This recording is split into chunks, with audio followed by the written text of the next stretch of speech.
What's going on, everybody? Now I'm talking about another project that I started not that long ago. Basically, as you've seen from some of my videos, been working on a lot of Jazzmaster related projects. I just did one that was kind of similar to like Matt Skiba's Jazzmaster that I did in Candy Tangerine for somebody.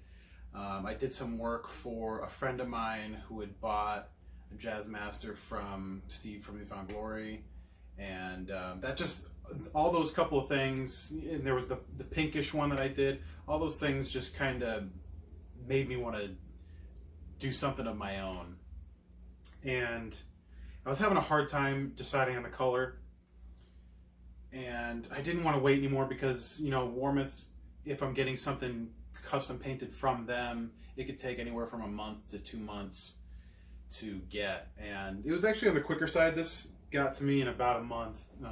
Very surprising. Usually it's closer to 2 months, but anyway, I just settled on black. I'm like, you know what, I'll just do black. Black is, you know, pretty classy.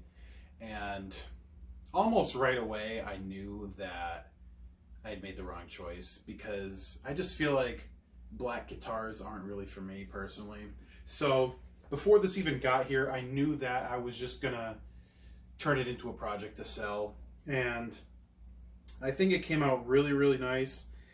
So we went with the black body. It's an alder body, and hardtail with that Fender American flat mount. The bridge I use on pretty much everything is my favorite bridge. Super comfortable.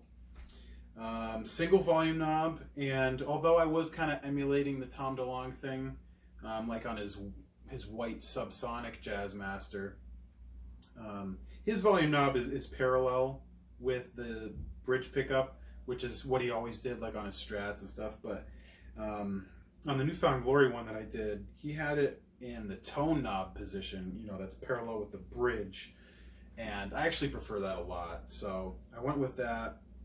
It's in a good spot. It's not too far away, but it's out of the way enough so you're not hitting it when you're strumming. I went with a neck Invader, and I think the only reason I did that was because I had one laying around at the time, and I was like, you know what, I might as well just throw it in this guitar.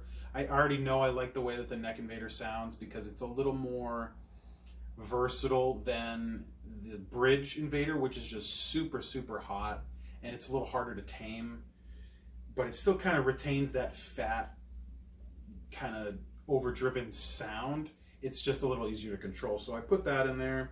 I got the gloss black pickguard with the white stripe in the middle, which is always nice, kind of gives it that tuxedo look.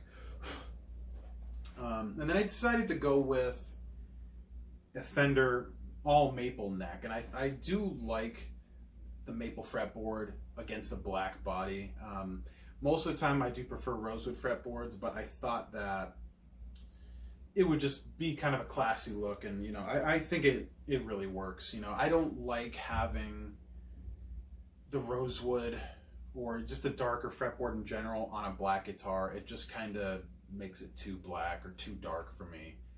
I like a little bit of contrast personally, so if I have like a brighter color guitar, I especially like the rosewood on that, but that's just my preference. We got Fender locking tuners on here, which I think are great. They're probably my favorite tuner. They're super smooth, really easy to use, and that's basically it. I got the F logo neck plate there. I like that one. It's pretty classy.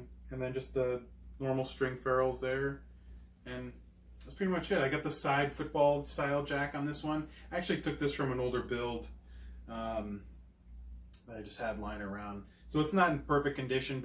Everything is basically in perfect condition except for that little football jack there, which, you know, those things get dinged up from use anyway.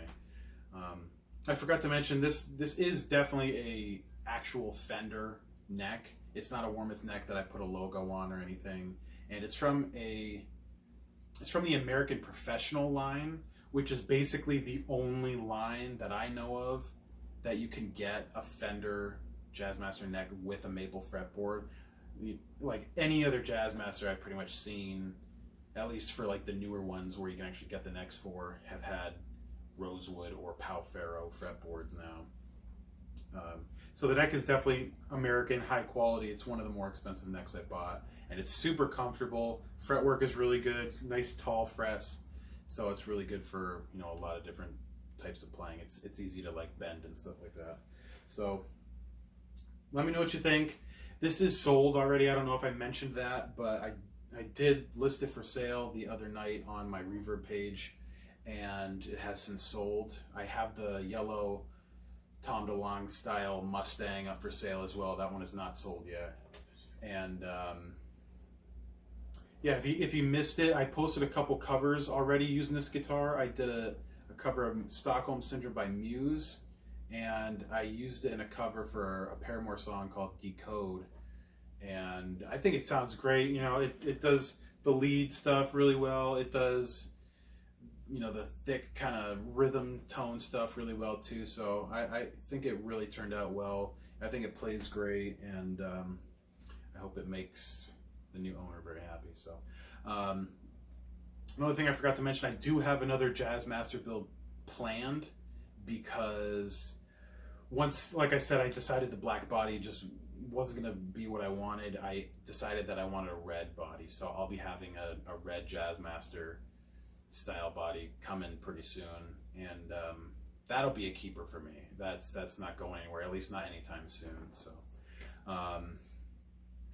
but more on that project later. So thanks for watching. If you have any questions at all, definitely let me know, and see you next time.